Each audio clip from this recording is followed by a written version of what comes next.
ایک بات وَإِذَا سَأَلَكَ عِبَادِي عَنِّي فَإِنِّي قَرِيبٌ أُجِيبُ دَعْوَةَ الدَّاعِ إِذَا دَعَانِ فَلْيَسْتَجِيبُوا لِي وَلْيُؤْمِنُوا بِي لَعَلَّهُمْ يَرْشُدُونَ۔ یہ آیت بڑی زبردست ہے اللہ کی رحمت کو بتانے کے لیے۔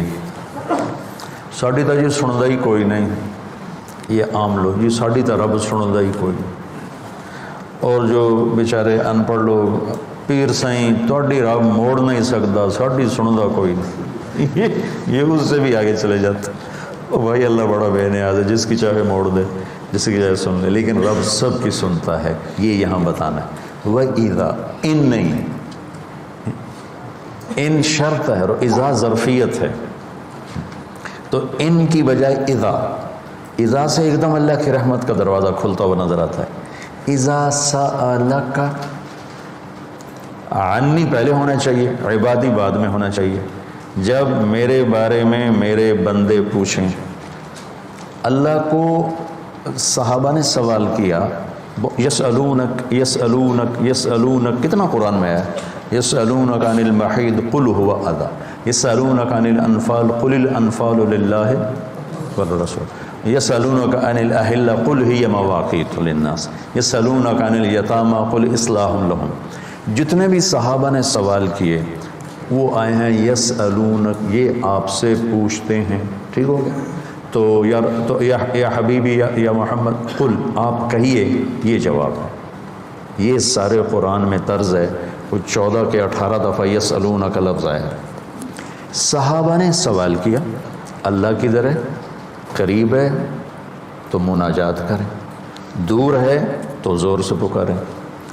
تو اس پر آیت یوں اترنی چاہیے تھی، یسألونک عنی، جیسے باقی آ رہا ہے سارے سوالوں کا جو لفظ آیا ہے یسألون، آپ سے پوچھتے ہیں، تو یہاں بھی ہونا چاہیے تھا آپ سے پوچھتے ہیں عنی، میرے بارے میں، قل، تو آپ کہیے ہوا قریب، کہ وہ تمہاری قریب ہے۔ یہ میری بات سمجھ میں آئی؟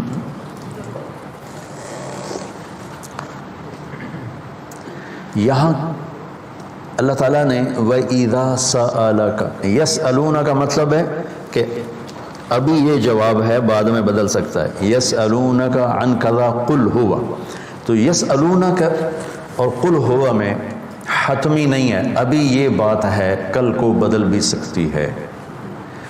اذا کا مطلب ہے کہ یہ ابدی جواب ہے، یہ جواب قابل تبدیل نہیں ہے، یہ آگے جو جواب آئے گا وہ ہمیشہ کے لیے ہے۔ اب سنو، وَإِذَا سَأَلَكَ عبادی عنی، اپنے آپ کو بعد میں ذکر کیا اور اپنے بندوں کو پہلے ذکر کیا۔ اذا سألک الناس المؤمنون، یہ آ سکتا ہے نا، العباد، اذا سألک العباد، کیا کہا؟ عبادی، اللہ کو یہ سوال اتنا پسند آیا، اللہ کہ تم تو ہو ہی میرے بندے، میرے بارے میں اپنے آپ کو بعد میں ذکر کیا اور عبادی کو پہلے ذکر کیا۔ اب میں ایک مثال دیتا ہوں، آگے جو فإنی قریب، میں پوچھتا ہوں مولوی شاہد صاحب سے کہ مولوی عدنان کدھر ہیں؟ تو مولوی شاہد صاحب کے ذمہ ہے جواب دینا کہ جی یہ بیٹھے ہیں، ٹھیک ہے نا؟ میں پوچھتا ہوں مولوی شاہد، مولوی عدنان کدھر ہیں؟ تو مولوی شاہد کے جواب دینے سے پہلے مولوی عدنان کہ جی میں ہوں، کوئی فرق ہوگا؟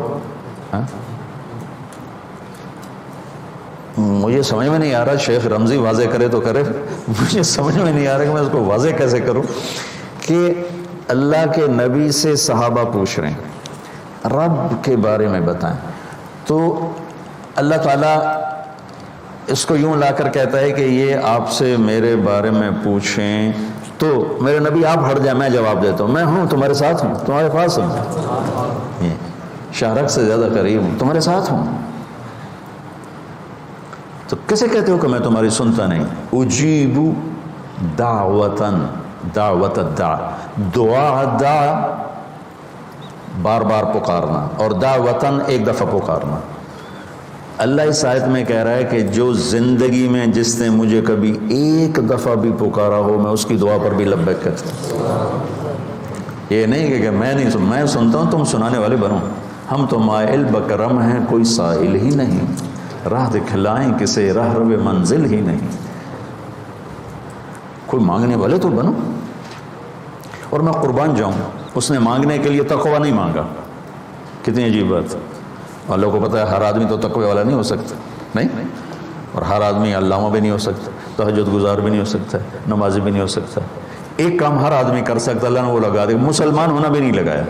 مسلمان ہونا بھی، ہندوؤں کو کوئی اور رب دے گا، ان کو تو اللہ ہی دے گا۔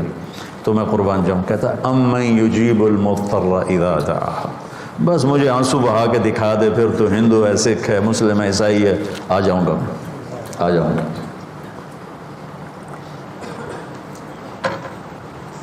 سب کی سنتا، اجیب الدعوت الداع، ایک دفعہ بھی جو زندگی میں پکارتا ہے نا، اذا دعان، جب جس وقت اس کی زبان سے یا اللہ نکلے گا، میں لبیک کہتا ہوا ہوں۔ تو اس آیت میں بڑی تسلی اللہ نے دی ہے، بڑی تسلی دی ہے کہ اللہ کو پکارو، اللہ سے، صرف اللہ سے مانگو، صرف اللہ سے مانگو۔ وَإِذَا سَأَلْتَ فَاسْأَلِ اللَّهِ وَإِذَا اسْتَعَنْتَ فَاسْتَعِنْ بِاللَّهِ، مخلوق سے مت مانگو، پکارنا ہے تو صرف اللہ کو پکارو۔ اللہ نے خوبصورت مثال دی، ان الذین تدعون من دون اللہ لن یخلقوا ذبابا، اللہ تعالیٰ فرماتا ہے مجھے چھوڑ کر میرے بنائے ہوئے بندوں سے مانگتے ہو، ان سے کہو ایک مکھی بنا کے دکھا دیں، اگر یہ ایک مکھی بنا کے دکھا دیں تو میں نے چھڑ دے نہ تو کل مانگ لوے، ارے یہ مکھی کی ایک ٹانگ نہیں بنا سکتا، تو تم ان سے کیوں مانگتے ہو؟ ان سے مانگو، اس سے مانگو جس نے انہیں بنایا۔